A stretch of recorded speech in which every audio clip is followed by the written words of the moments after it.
My friends, this situation, this issue regarding Cassie and Diddy and this entire world is fascinating on so many levels. Let me explain to you why. As someone who is a licensed lawyer, former prosecutor, and has done his fair share of damage control, I will tell you that what Diddy did the other day was absolutely one of the most stupid cases ever. And I'm not going to play the tape again of why he decided to put together this lousily concocted sperm of the moment, as Archie Bunker would say, this apologia or explication. I don't know what it was. It did more to show the world about him. He said, I have come a long way. I hit my lowest point. I was rock bottom. I was effed up. I. You're dragging this woman by the hair. You're treating her like a rag doll. This could cause significant, neurological damage. And you're talking about me, but I'm a better person. And there's no excuse for that. No excuse. That's my favorite. It was stupid from the beginning. You don't say anything. You're not going to win. Don't say anything if you can't possibly win, if you can't possibly better your situation. Remember, America and the world have the attention span of a gnat. They'll forget about this.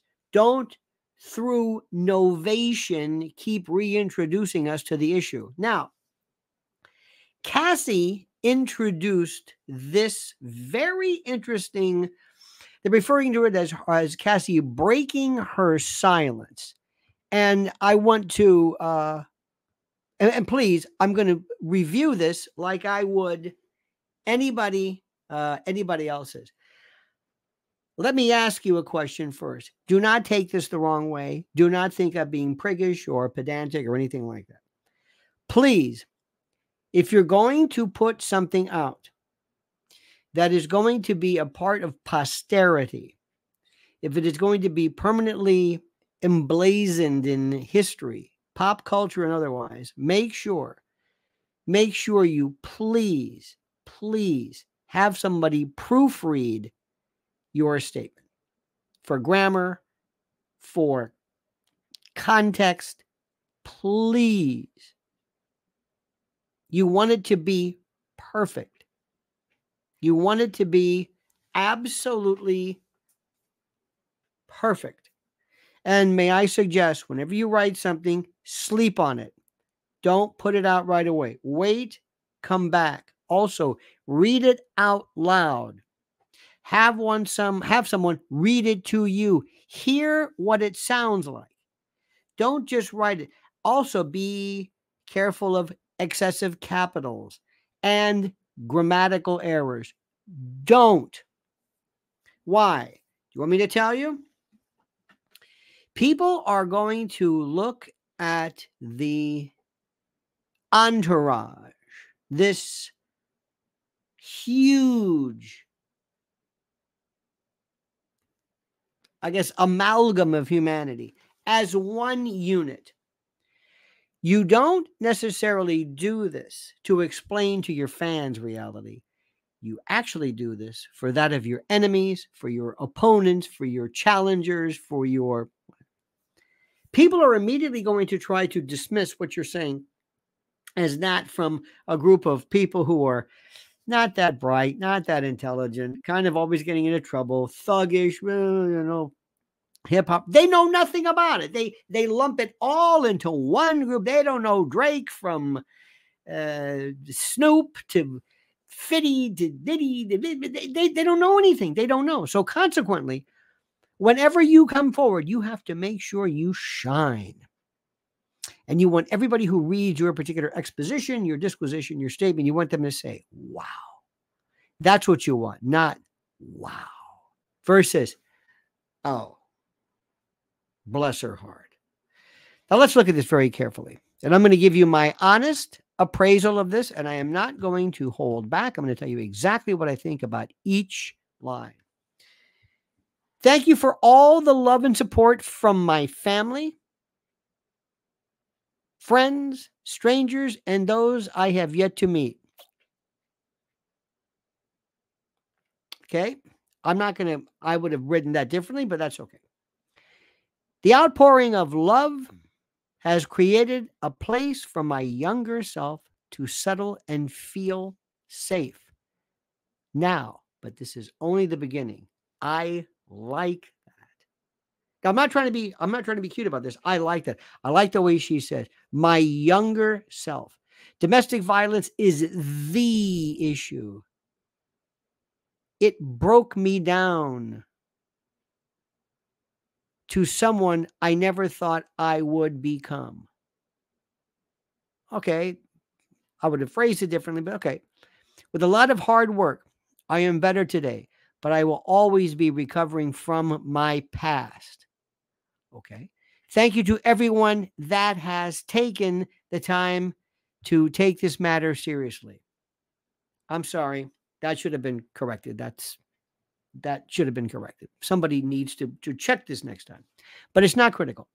My only ask, okay, is that everyone open your heart to believing victims the first time. It takes a lot of heart to tell the truth out of a situation that you were powerless in. I offer my hand to those that are still living in fear. Reach out to your people. Don't cut them off. No one should carry this weight alone. This healing journey is never ending, but this support means everything to me. Thank you. Love always, Cassie. Okay, let's talk about this. You ready? Let me give you the real story here. First, I'm not going to go through the grammatical part, but take it from me. Have somebody read it over. You don't want any mistakes. Number two, and this is what nobody's going to be talking about. If I could do a PS to young women in particular who are in this situation, walk away. They will promise you the moon, the stars, bling as it used to be called. I don't know what it's called now. Money, fame.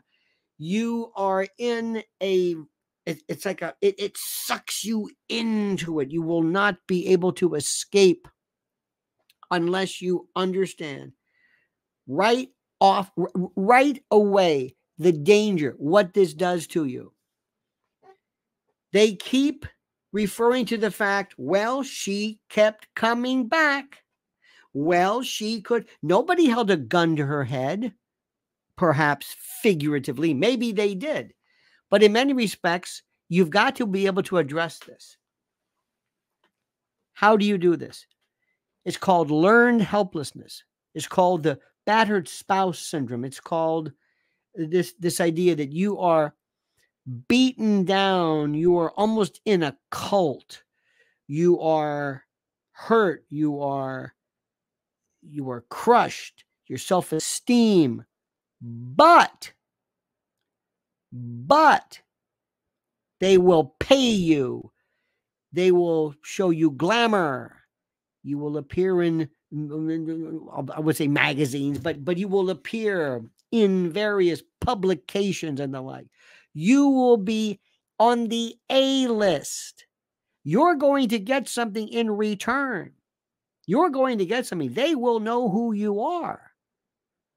And you have to walk away from this. You have to understand this is the part. This is what you cannot do. You cannot sell your soul. You cannot give into this. The first thing that anybody will ask, the very first thing, not that is going to help, but the first thing you're going to ask is, when could you have left and why didn't you?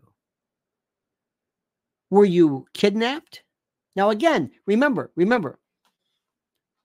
there's two instances. One, the assault or the battery. This right now, the Diddy video, no defense whatsoever.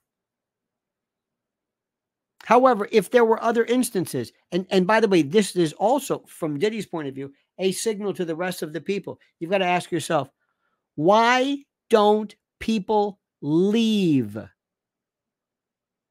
If somebody is there, you cannot consent to physical abuse, but you can consent to mental abuse. I'm sorry to say this, you can consent. Physical abuse is one thing. Mental abuse doesn't leave a scar, but can probably be, in many respects, more deleterious and more permanent.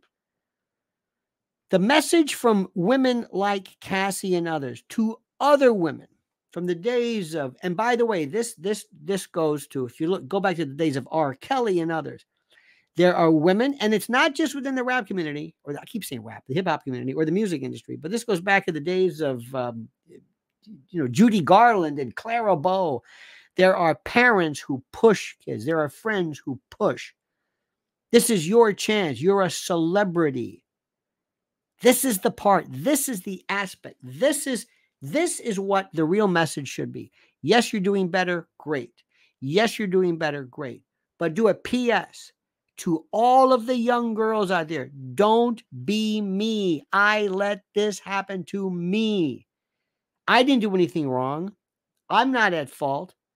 But do not give in to the brainwashing that happens. And that happens all the time. Learned helplessness. The abused spouse syndrome. It's been seen. It's almost like what happens when people are in a cult.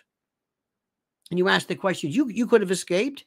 Your captor took off. You heard the car leaving. Why didn't you leave?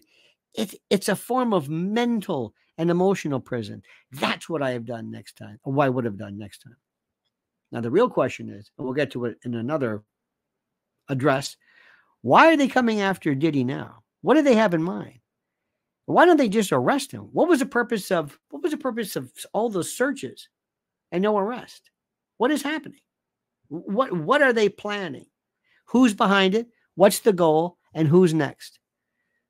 Thank you for watching, dear friends. Please subscribe to the channel. And as we always say, comment as you see fit.